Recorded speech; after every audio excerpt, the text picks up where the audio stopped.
সরাসরি চলে যাব জুনিয়র ডাক্তারদের সাংবাদিক বৈঠকের দিকে।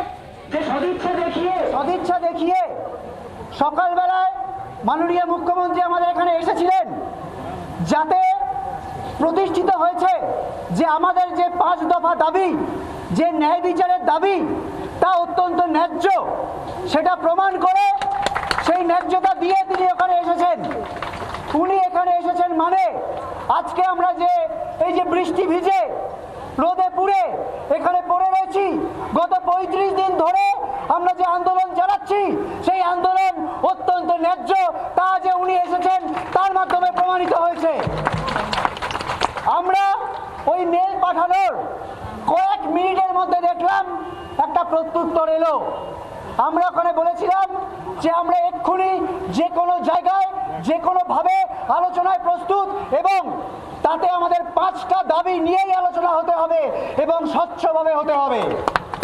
সেই জায়গা থেকে একটি মেল আমরা একটু আগে পেলাম, কিন্তু খুব অদ্ভুত ব্যাপার হলো, আমরা চেয়েছিলাম, আমরা ভেবেছিলাম কোনো একটি প্রশাসনিক জায়গায় আমাদের ডাক আসবে, কোনো একটি অ্যাডমিনিস্ট্রেটিভ জায়গায়, সেটা স্বাস্থ্য ভবন হতে পারে, সেটা নবান্ন হতে পারে, এরকম একটি জায়গায় আমাদের ডাক আসবে। কিন্তু আমরা দেখলাম খুব অদ্ভুতভাবে আমাদের ডাকা হলো কালীঘাটে, মাননীয় মুখ্যমন্ত্রীর বাড়িতে।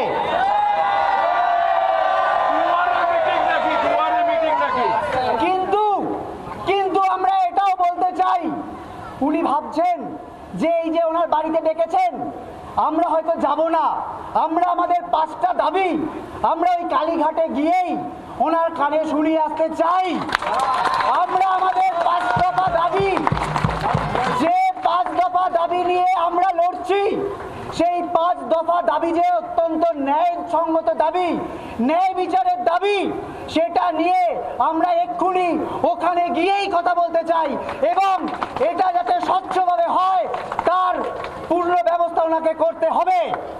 এবং এটা আমরা প্রতিশ্রুতি দিয়ে যাচ্ছি যে যেটা ভাবছেন যে ওখানে ডেকে আমাদের কোনোভাবে ভয় পাইয়ে আর একটা পরিবহর মতো একটা ইঞ্জিন দিতে পারবেন, আমরা বলতে চাই আমরা কোনোভাবেই এটাকে দ্বিতীয় পরিবহ আন্দোলন হতে দেব না।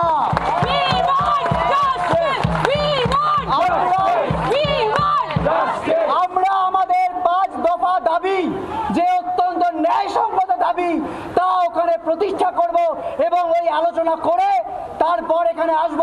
কিন্তু আমরা একবারও বলছি না যে আজকে যে আলোচনা করতে যাচ্ছি ওই আলোচনায় আমাদের মাথায় হাত বুলিয়ে, আমাদের ভয় দেখিয়ে আমাদের আন্দোলন তুলে নেওয়া যাবে।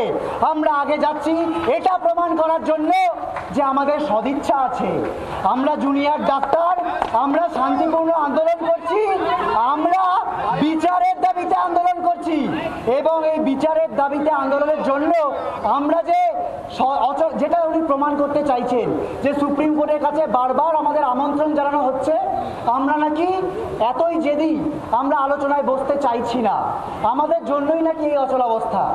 আমরা ওখানে যেতে চাই এবং এই 5টা একদম ন্যায়সঙ্গত যে দাবি সেটা নিয়ে আলোচনা করতে চাই এবং দেখতে চাই ওনার জবাব ঠিক কি হয়। আপনারা কতজন যাচ্ছেন? আমরা আগের দিন যে কজন নবান্নে গিয়েছিলাম তারাই যাচ্ছি। আমরা আগের দিন যেরকম ভাবে আমরা 30 থেকে 35 জনের যে দল গিয়েছিলাম, আমরা সবাই যাব, ওখানে গিয়ে আমরা বলবো যে স্বচ্ছতার দাবি মানে উনি কি বুঝছেন। বাংলার আওয়াজ, বাঙালির আবেগ, জি 24 ঘন্টা।